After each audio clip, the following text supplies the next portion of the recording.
Have you ever wondered why someone with autism spectrum disorder refuses to eat certain foods, eats the same meals every day, or skips meals entirely, even when they are clearly hungry? For many individuals with autism spectrum disorder, food isn't just food. It can feel like noise, its texture, its smell, its chaos, and every bite can feel like a battle. In this video, let's discuss autism and eating in adults. Because trust me, these challenges don't magically disappear when you turn 18. And there are many facets to this.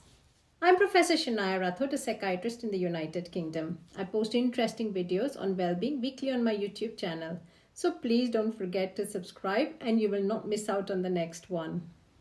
Let me tell you about Olivia, who stares at her plate in front of her. It's just pasta, but the sauce is touching the noodles in a different way than usual, and there's a speck, something green, something unknown, hiding near the edge. She feels her stomach clench. Her partner, halfway through his own meal, asks, "You okay?" She smiles, lies, and pushes the plate away. What he sees is a grown woman being picky. What's really happening is a sensory storm, a spiral of discomfort that has nothing to do with taste and everything to do with how her brain processes the world. So one reason is sensory sensitivity. When most people think of autism, they picture childhood. But what happens when those children grow up? When routines must be managed in workplaces, when friendships require flexibility, when food, something so simple to most, becomes a daily battle. For many individuals with autism, eating isn't just about nutrition. It's about survival, control, and navigating an overwhelming world.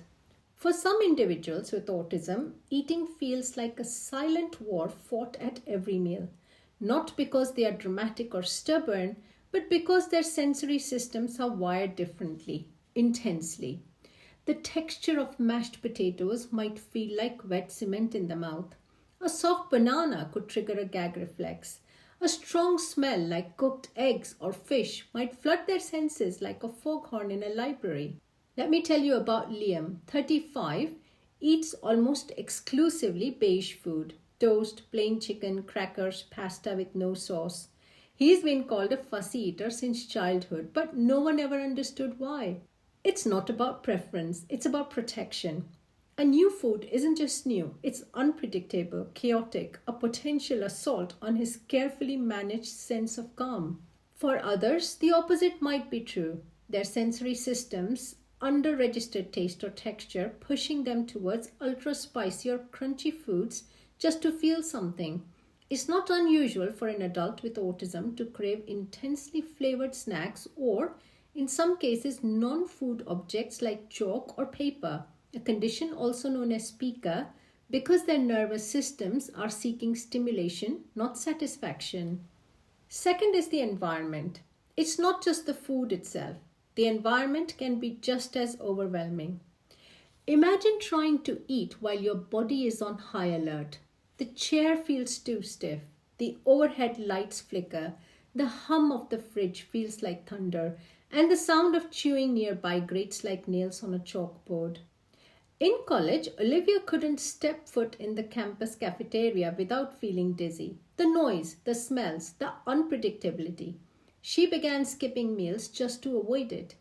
Eventually, she started hiding granola bars in her bag and eating in the bathroom. No one ever asked her why. For many adults with autism, eating alone isn't loneliness, it's relief. It's the chance to eat without masking discomfort, without pretending to enjoy what actually feels unbearable. Third is need for consistency and routines. For some, processed foods can be a go-to when they have autism, not out of laziness, but because they are predictable. The same flavor, the same texture every single time. A homemade stew might taste slightly different one day to the next. That variation to someone who craves consistency can feel like betrayal. Food routines are common. Luke eats the same sandwich every lunch, cut into precise triangles, always on the same plate. If the bread is different or the knife isn't clean, he loses his appetite.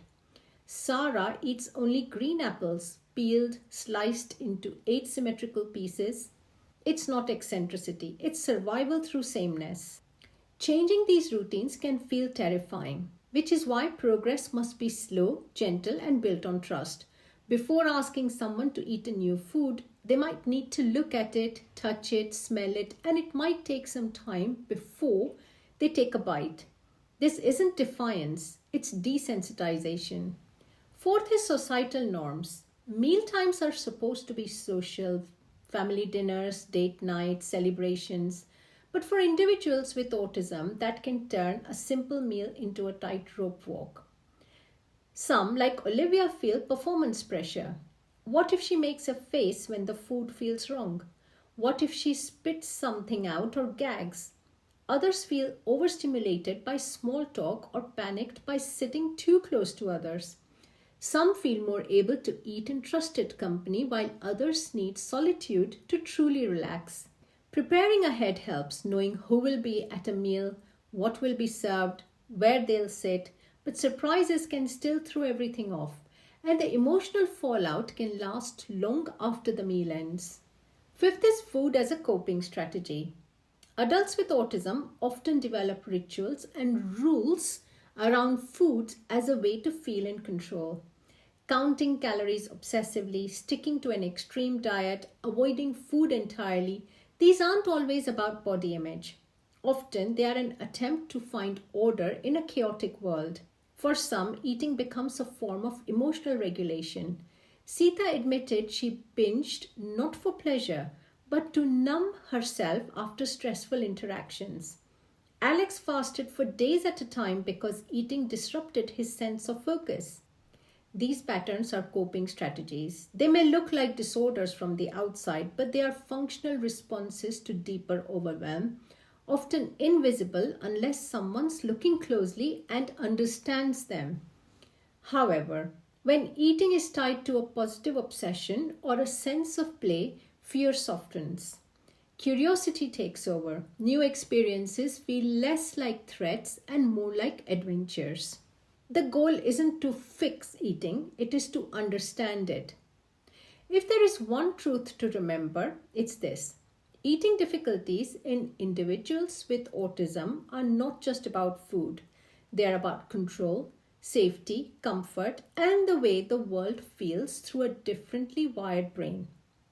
Support means meeting them where they are, not forcing them into what looks normal. It means respecting routines, accommodating their sensitivities, and gently expanding comfort zones without breaking trust. Progress might look like one new food a year, or like someone eating a full meal in the company of a friend for the first time. These are quiet triumphs, but they matter more than we can see. Please subscribe to my channel if you've enjoyed this video. The more subscribers I have, the more YouTube gives me the opportunity to make more creative videos. Like it, share it, tell it. Tell it to all the people you know, and thank you for watching.